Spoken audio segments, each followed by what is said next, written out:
during the period of the war, for me, it was hard not to be able to go because, like I usually say, it's like my heart is in Abidjan and my soul is here. I mean, when I'm home, I feel like going home. So when I couldn't go home because of the war, it was kind of terrifying for me. So the first time I was able to go after the war with my family was very, very tremendous. It was a relief. And it was funny to see, we'll be in a taxi with the people, let's say the military on the street with guns, and my children, wife would be like, oh, what is this? I mean, it was pretty interesting. But I'm glad we were able to make this first trip after the war. And of course, all of that has changed now. Oh yeah, now Abidjan is a totally different story.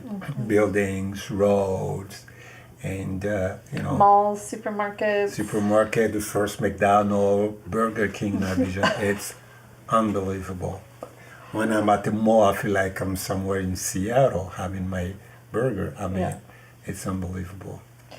But I think, the other thing is for me during those 10 years when I was getting to know the country through your eyes and through your family, but we were unable to travel, I was also talking to other Americans about Cote d'Ivoire and what they knew. And what was shocking to me is in this country, we don't know anything about Cote d'Ivoire.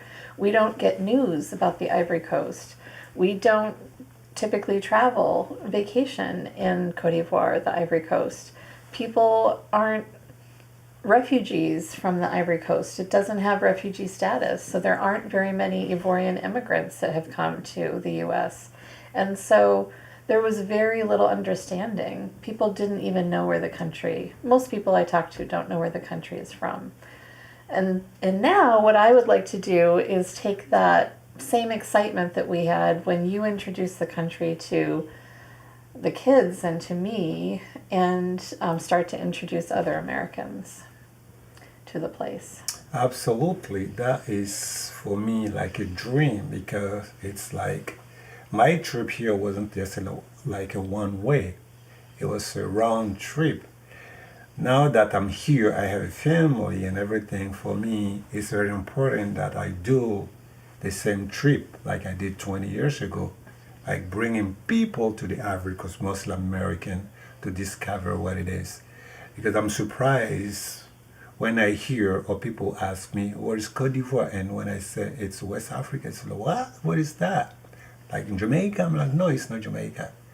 It's like, what is that? Like, it's an island? I'm like, no, it's not an island.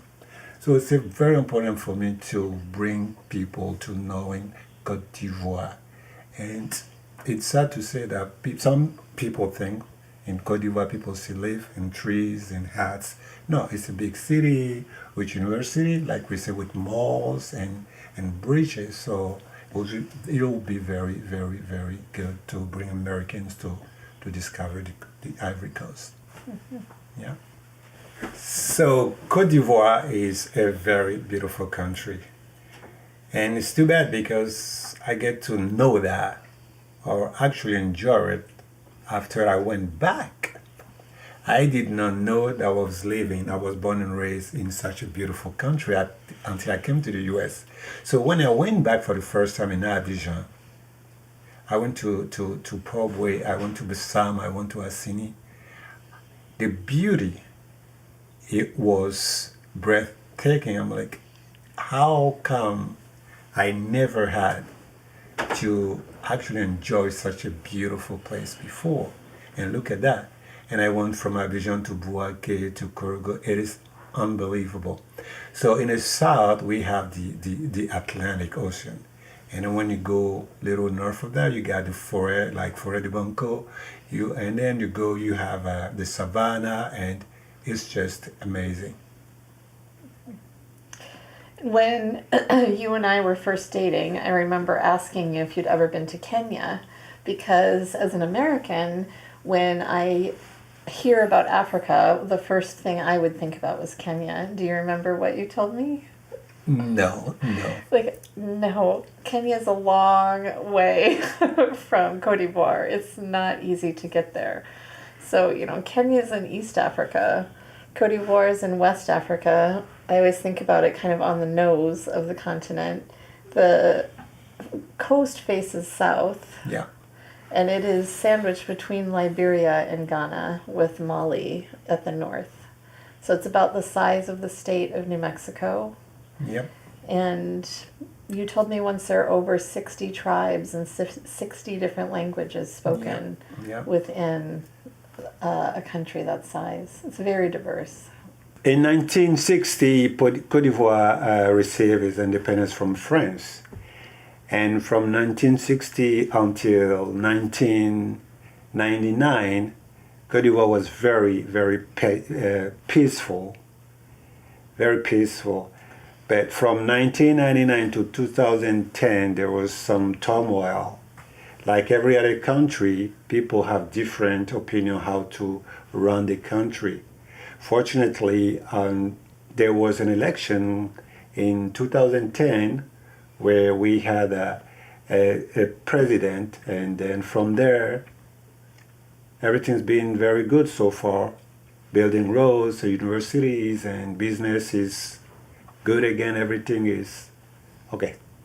So in 2010, there was an election in Côte d'Ivoire, and Ouattara won, and then he took power actually in 2011. From there up to now, it's been peaceful, and business is good. That's why we are planning this trip now. The country is safe enough for us to organize this trip.